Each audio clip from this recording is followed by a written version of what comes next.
کے جیسے اتحیات میں بیٹھا جاتا ہے، اور اس نے اپنے دونوں گھٹنوں کو اللہ کے نبی کے دونوں گھٹنوں سے ملا لیا، وَوَضَعَ كَفَّيْهِ عَلَىٰ فَخِذَيْهِ، اور اس نے اپنے دونوں ہتھیلیوں کو اللہ کے نبی کی ران پر ایسے رکھ لیا۔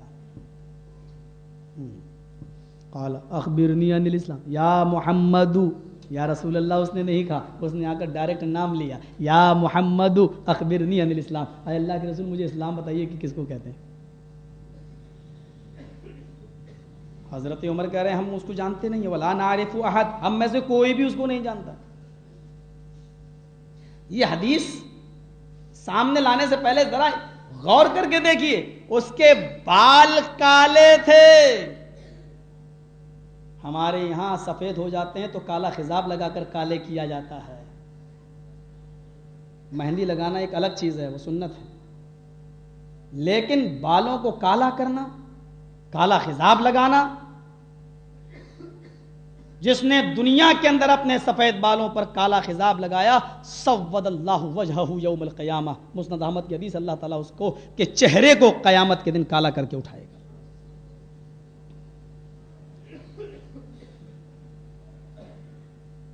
سفید کپڑے پہنے ہوئے تھا، پتہ یہ چلا کہ فرشتوں کا لباس سفید ہے اور اس کو لازم پکڑنا چاہیے، لیکن کسی ایک لباس کو کسی دوسرے کلر میں سنت سمجھ کر پہننا یہ صحیح نہیں ہے۔ ہاں سفید کو چھوڑ کر، سفید لباس نبی کا بھی لباس تھا، سفید لباس فرشتوں کا بھی لباس تھا، لیکن کوئی آدمی اگر اپنی پگڑیاں یا اپنے کوئی اور دوسری چیزیں ہرے رنگ کی اور اس کو کالے رنگ کی چادر سے اوڑھنے کو اس کو عبادت سمجھنے لگے تو یہی چیز سراسر بدعت و حرام ہو جائے گی۔ یہ حدیث ہمیں بتا رہی ہے کہ وہ جبرائیل بہت سفید کپڑوں میں، شدید و بیاض الثیاب، کپڑے بہت ہی زیادہ سفید تھے، بال بہت ہی زیادہ کالے تھے، اور وہ آئے لا یری علیہ اثر سفر، سفر کا کوئی نشان نہیں تھا، یعنی صاف ستھرے رہے تھے، ہم میں سے کوئی آدمی پہچانتا بھی نہیں تھا، اور اس نے آ کر سوال کیا اللہ کے نبی اسلام کے بارے میں بتائیے کہ اسلام کسے کہتے ہیں؟ تو اسلام کی تعریف میں اللہ کے نبی نے سب سے پہلے کون سی چیز بتائی؟ میں ایمان تک تو نہیں پہنچ پاؤں گا، اور نماز اور روزہ بھی جو اس میں آ رہا میں یہاں تک بھی نہیں پہنچ پاؤں گا، بس پہلی چیز میں بتا رہا ہوں آپ کو، اللہ کے نبی نے فرمایا الاسلام ان تشہد ان لا الہ الا اللہ وان محمد رسول اللہ، تم اس بات کی گواہی دو کہ اللہ کے علاوہ کوئی معبود نہیں ہے اور محمد صلی اللہ علیہ وسلم اللہ کے رسول ہیں۔ حالانکہ اور بھی باتیں بتائیں، تو قیم الصلاۃ وتؤتی الزکاۃ وتصوم رمضان وتحج البیت، نماز بھی پڑھو، روزہ بھی رکھو، حج بھی کرو، زکوٰۃ بھی دو۔ کہنے لگا جب اس نے یہ سنا فاج صدقت، قال صدقت، آپ نے بالکل سچ فرمایا، فعجبنا له، حضرت عمر کہتے ہیں مجھے بڑا تعجب ہو رہا ہے، اللہ کے نبی سے پوری بات پوچھنے کے بعد کہہ رہا آپ نے بالکل سچ فرمایا، یعنی یہ پہلے سے جانتا تھا تبھی تو کہہ رہا ہے کہ سچ، آپ نے بالکل سچ کہا۔ بڑا تعجب ہوا مجھے اس کے اوپر، پوچھ بھی رہا ہے اور تصدیق بھی کر رہا ہے، یسألہ ویصدق، سوال بھی کر رہا ہے اور تصدیق بھی کر رہا ہے، اس کا مطلب یہ جانتا ہے۔ دیکھیے اس حدیث کو اور حضرت عمر کے اس تعجب سے یہ پتہ چلا کہ صحابہ جو نبی کے ساتھ ساتھ رہتے تھے ان کو اتنا بھی علم نہیں ہے کہ میرے پاس یہ آدمی بیٹھا ہے یہ انسان نہیں ہے، فرشتہ ہے۔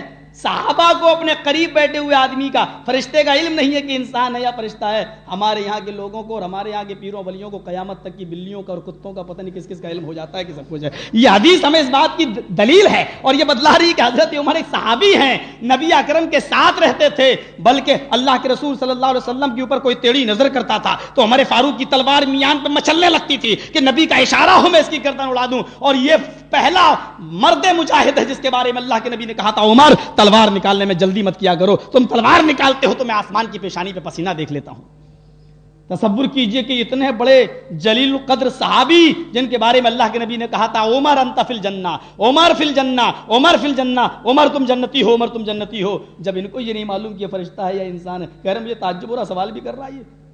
جب وہ سارے سوال کر کے چلا گیا تب اللہ کے نبی نے پوچھا تھا اتدرون من السائل، تم جانتے ہو یہ سوال کرنے والا کون تھا؟ جب وہ چلا گیا تب اللہ کے نبی نے پوچھا اتدرون من السائل، تم جانتے ہو یہ سائل کون تھا، یہ سوال کرنے والا کون تھا؟ تو حضرت عمر نے کہا قلت لہ اللہ ورسولہ عالم، میں نے پوچھا اللہ کے نبی سے کو جواب دیا میں تو نہیں جانتا ہوں، اللہ اور اس کے رسول زیادہ جانتے ہیں۔ تو اللہ کے نبی نے فرمایا ہوا جبرائیل اتاکم یعلمکم دینکم، یہ جبرائیل تھے جو تمہیں تمہارا دین سکھلانے آئے تھے۔